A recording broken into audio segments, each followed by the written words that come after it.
sa mga contenders ng tatakbo sa Panguluhan sa 2028. At ang nag-number 1 po, Senator Raffy Tulfo. Let's go!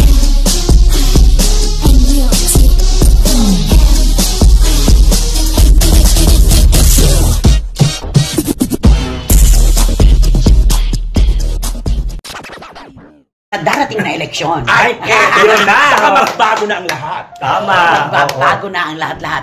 Kasi po, mga kachika, ang una po naming paksa na ilalatag sa inyo ay ang pinakahuling survey po ng Pulse Asia kung saan nanguna po sa mga contenders ng tatakbo sa Panguluhan sa 2028. At ang nag-number 1 po, Senator Raffy Tulfo. Ay, correct. Ayan na. Kuya Raffy. Ibig sabihin po nun, kapag ngayon ginanap ang eleksyon, siya po ang mananalong tagapamuno ng ating bansa. Tinalo niya si VP Sara. Duterte. Inday Talo Sara. lahat, ang layo sa iba. Alam mo, nakakabahala yan.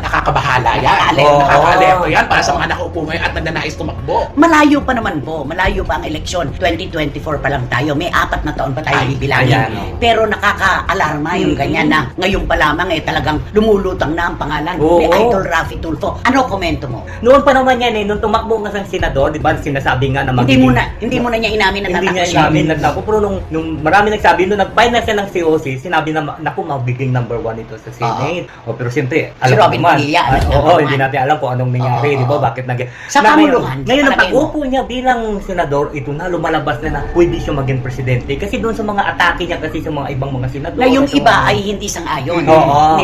Parang nilalatag daw niya sa Senado yung kanyang programa, yung RTIA, Raffy Tulfo in Action. Oo. Pero alam mo, kahit saan ako magpunta ngayon, ang dami yung mahanga sa kanya talaga. Kita mo si Senator Raffy Tulfo, siya lang Oo. talaga ang nag-raise nung ganito na ganyan.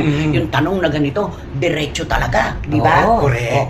At saka ang maganda pa dito, Nay, nakita kasi ng mga taong bayan na madali siyang lapitan, madaling kausap. Yun ang wala kasi sa iba. Yun kasi ang talagang pagpapakilala sa kanya. Correct. Sa mga problema, meron na kayong maaaring lapitan ng madalian. At kapag kayo nagigipit, heto na ang sagot sa inyong problema. Yun. Tama. Oo. Yung exposure na araw-araw ay nandyan ang RTIA, tapos naglilipot pa siya sa iba't ibang lugar dito sa ating bayan, Oo. namimigay ng tulong. At nakita naman natin, magkasunod ang programa natin sa CFM. Talagang nagbibigay siya ng tulong. Correct. Diba? At mapapansin talaga natin na kinilala talaga si Idol. Talagang may paninindigan. Kahit siya lang mag-isa, inilalaban niya talaga lahat ng gusto niya mangyari. Kapatid mo, idol mo, Raffy Tulfo. Wala nga siyang pakialam doon sa ibang yung mga kasamahan ng mga Dead man. senador. Oo. Dahil basta ilatag niya yung kanya. Basta sa tingin niya, ito yung totoo, ito ang gagawin natin. Sa hearing nga sa Senado, siyang kinatatakutan talaga di ba? Correct. Pero hindi po natin alam kung ano ang magiging landscape ng politika sa 2028. Marami po kasi mga pagbabagong magaganap. Baka naman sasabihin ng iba, naku, ngayon lang yan. Raffy Tulfo, number 1, kung ngayon gaganapin ang eleksyon, siya mananalo. 2028 pa ang eleksyon. Yun. Yun na. At saka, nakakaano rin yan nakaka-alarma din talaga yung biro mag-number 1 ka ngayon. Siyempre, yung mga kalaban na gustong tumakbo, mag-iisip na, sa ano na yan, hanapan na ng mga ano. Pero alam mo, Oo, anak, maganda. pag ganyan na maaga ang deklarasyon kung sakali, maaga yung pahimakas na siya ang nangunguna sa Pulse Asia at sa iba pa nating mga survey paghahandaan. Ay, oo naman. Di ba ang mga style nga ng politiko, yung sa last minute sila, naghahain ng kanilang mga ano, di ba? Gaya ni dating Pangulong Duterte. Correct. Aba, hindi pa rin siya naghain, ibang tao pa para sa kanya. Para Naalala maiwasan. mo yung nangyari kay Senador Manny Villar. Dahil maaga siya na Ay, oo. nagdeklara ng kanyang pagtakbo. Pinaghandaan. Correct. Tama. Ano nangyari? Pinaghandaan ng mga kalaban. Mismo. Oo, Ganun naman grabe. talaga Ewan ko lang kung si Kuya Raffy, kapag ganito na napaka-positibo ng takbo niya sa survey, ma-maintain niya ito ng ilan pang taon. Sure na naman ito Hanggang para sa sa kanya. presidential elections, Correct. di ba?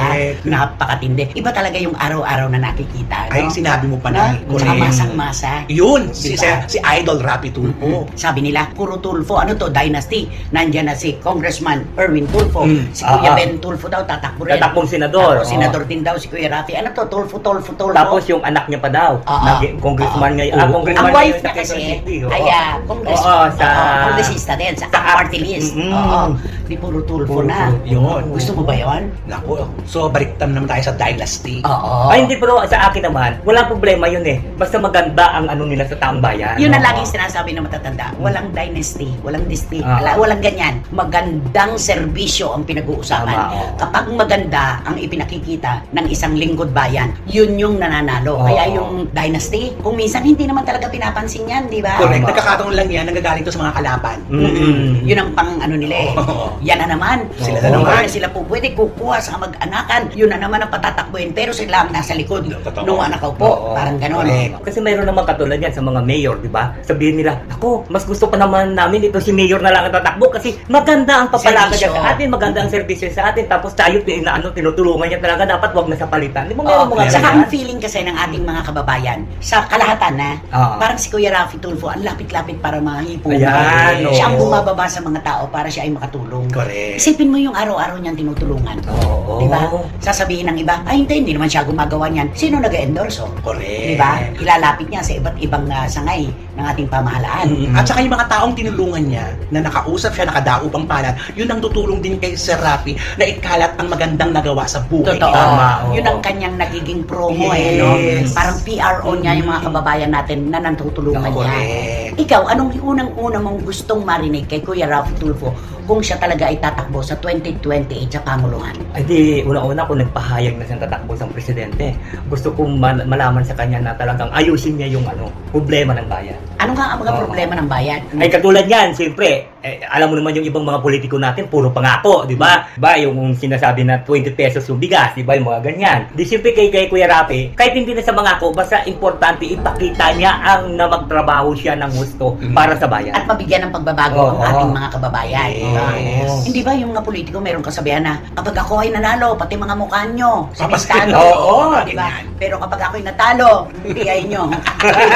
Ganon. Oo, meron pa kayo ibang politiko si boss. Pag ako'y manalo, ang mga walang tulay dyan, lalagyan ko ng tulay. Ang mga walang ilog, lalagyan ko ng ilog. Wow! Oo, di ba? Ang mga ganyan. Magday ilog! Ay, kung di ba, si Amay nga. Pag siya'y manalo. Ay, Oo. nawala naman. Nawala naman. Naunahan tuloy siya sa Bohol. May mga nagtayo-tuloy ng ano doon. Oo, Eh, nabigyan ano ng idea. plataforma niya? Oo. Pag nanalo daw siyang gobernador ng Bohol, ipapa-flat niya ang Chocolate Hills. Sino Oo. magkakagusto? Wala na. Eh, isa sa mga tinitingalang lugar sa Pilipinas, Pambato, Oo. ang Chocolate Hills. Oo. O pati mga tarsier.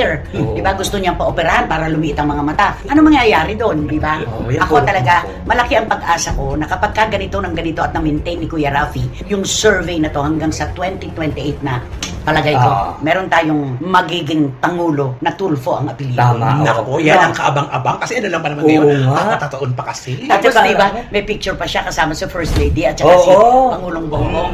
Oo, sabi, ay nako, ito yata. Ay, ito na i-endorse, oo. Oo, dalang kalaban Duterte. No, at saka alam mo, si Kuya Rafi, kahit anong panira ng gagawin ng ibang politiko, pagkataong bayan na ang magsalita, hindi na nila kayang At saka, sino ba bumoboto? Taong Diba? bayan. Taong bayan. Correct. Sila nagdedesisyon. Sila ang pumipili. Although, of course, ang dami nagsasabi, tama na, mga artista, mga taga-showbiz, ang mga newsmen, tama na, sobra-sobra na. Sumusubo na raw ang Senado. May Robin Padilla, may Jingo Estrada, may Bong Revilla, may... Lito Lapid. Oo, may Lito Lapid. Maawa naman kayo, sabi nung iba. Magsukatan po muna ng na-deliver. Yun naman yun eh, di Oo, ba? at saka sino pa ba ang iboboto natin? Mga taong kilala natin o hindi pa natin kilala? Hindi, Diba? tsaka, Mahirap nun, di ba? hindi, tsaka ang pinakamahalaga doon, yung tulong na naibibigay sa taong bayan.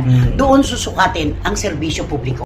At yun na nga mga kachika, kung nagustuhan mo ang hot topic natin for today's video, ay ano pang inaantay mo? Mag-like ka na at i-share mo na din para mas marami pang magkakaalam sa hot topic na ito. Maraming salamat! Let's go.